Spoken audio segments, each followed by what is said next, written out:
Direct action! Direct action! Direct action! Gole kintu sari na! Gole kintu sari na!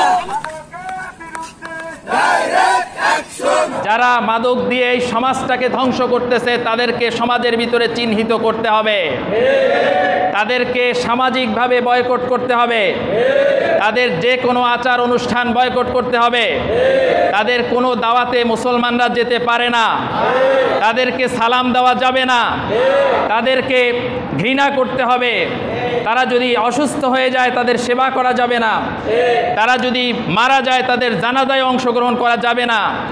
কারণ হলো তারা মানবতার শত্রু, সমাজের শত্রু, রাষ্ট্রের শত্রু, মুসলমানের শত্রু, যুব সমাজের শত্রু, তরুণদের শত্রু, এই নতুন প্রজন্মের শত্রু। ঠিক কিনা বলে? তারা এই প্রজন্মকে ধ্বংস করতেছে, কথা বলে না। এই জন্য তারা মানবতার শত্রু, গোটা সমাজের জন্য অভিশাপ যারা মাদক ব্যবসায়ী। ঠিক কিনা বলে? গোটা সমাজ ঐক্যবদ্ধ হয়ে তাদেরকে প্রতিরোধ করতে হবে, তাদেরকে নির্মূল করার জন্য তীব্র আন্দোলন গড়ে তুলতে হবে। ঠিক কিনা বলে? সম্মানিত বন্ধুগণ, মাদকের ব্যবসা যারা করে তারা শুধু মানবতার শত্রু না, তারা আল্লাহরও শত্রু, তারা রসুলের শত্রু। এই শত্রুদেরকে মোকাবেলা করার, সমাজ থেকে নির্মূল করার সময় চলে এসেছে। ঠিক কিনা বলে? আরো জোরে বলেন ঠিক কিনা? যেখানেই মাদকের ব্যবসায়ী পাবেন ধরে ধরে সেনাবাহিনীর হাতে সোপর্দ করবেন। কথা বলেন। নিজেরা যদি বিচার নাও করতে পারেন সেনাবাহিনীর হাতে পৌঁছে দেবেন, তাদের উপযুক্ত বিচার করে দেবেন। ঠিক কিনা বলেন? কোনো মাদক ব্যবসায়ীকে ছাড় দেওয়া যাবে না। পিছনে অনেক ছাড় পেয়েছে কারণ দেশের ভিতরে ন্যায় বিচার ছিল না বলে। ঠিক কিনা বলে? মাদকের ব্যবসায়ী পরিমণির মতো ব্যবসায়ী তারা হাসতে হাসতে জেলখানার থেকে বের হয়ে যায়, আর এই দেশের ভিতরে আলেমরা, নিরাপরাধ আলেমরা তারা জেলখানায় গিয়ে শাস্তি ভোগ করে। ঠিক কিনা? সুতরাং আগে ন্যায় বিচার ছিল না। আমরা আশাবাদী, সামনে দেশ স্বাধীন হয়েছে, এখন ইনশাআল্লাহ ন্যায় বিচার প্রতিষ্ঠিত হবে, আশাবাদী। কি বলেন? সবাই বলেন ইনশাআল্লাহ। আগামীর বাংলাদেশ ইসলামের বাংলাদেশ, আগামীর বাংলাদেশ কোরআনের বাংলাদেশ, আগামীর বাংলাদেশ আলেম ওলামার নেতৃত্বের বাংলাদেশ। ঠিক কিনা বলে? সব মাদকের গডফাদার ধরা খেয়ে যাবে। এই যে এখন দুর্নীতিবাজ যারা ধরা খাচ্ছে, এভাবে মাদকের ব্যবসায়ীদেরকেও পাকড়াও করা হবে। ঠিক কিনা বলে? সমাজ এবং রাষ্ট্র তাদেরকে ছেড়ে দিবে না। ঠিক কিনা বলেন?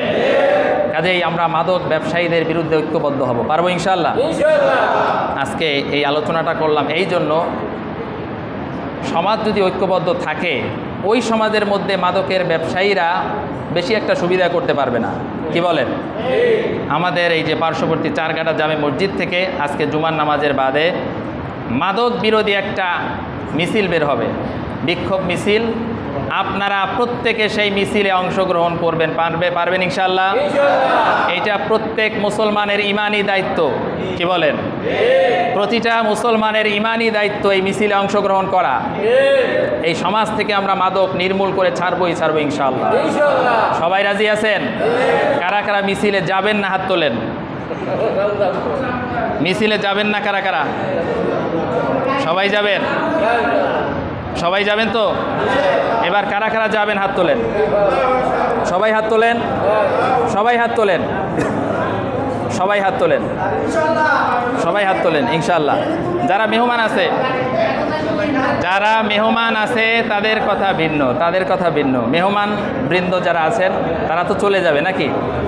আমরা যারা স্থানীয় তারা অবশ্যই এই মিছিলে শরীক হব। আমাদের প্রত্যেকটা কদমে কদমে নেকি হবে, প্রত্যেকটা শ্বাসে শ্বাসে নেকি হবে, প্রতিটা কদমে কদমে আমাদের গুনাহ মাফ হয়ে যাবে। এটা আমাদের ইমানি দায়িত্ব। নতুবা আজকে মনে করতেছেন যে অমুকের ছেলে সে মাদকের ব্যবসায়ী হয়ে নষ্ট হয়ে যাচ্ছে, আমার ছেলে তো নষ্ট হয় নাই। আপনার ছেলে যে নষ্ট হবে না তার গ্যারান্টি কি? কথা বলে না। আপনার ছেলে যে তার সঙ্গে চলাফেরা করে নষ্ট হবে না তার গ্যারান্টি কি?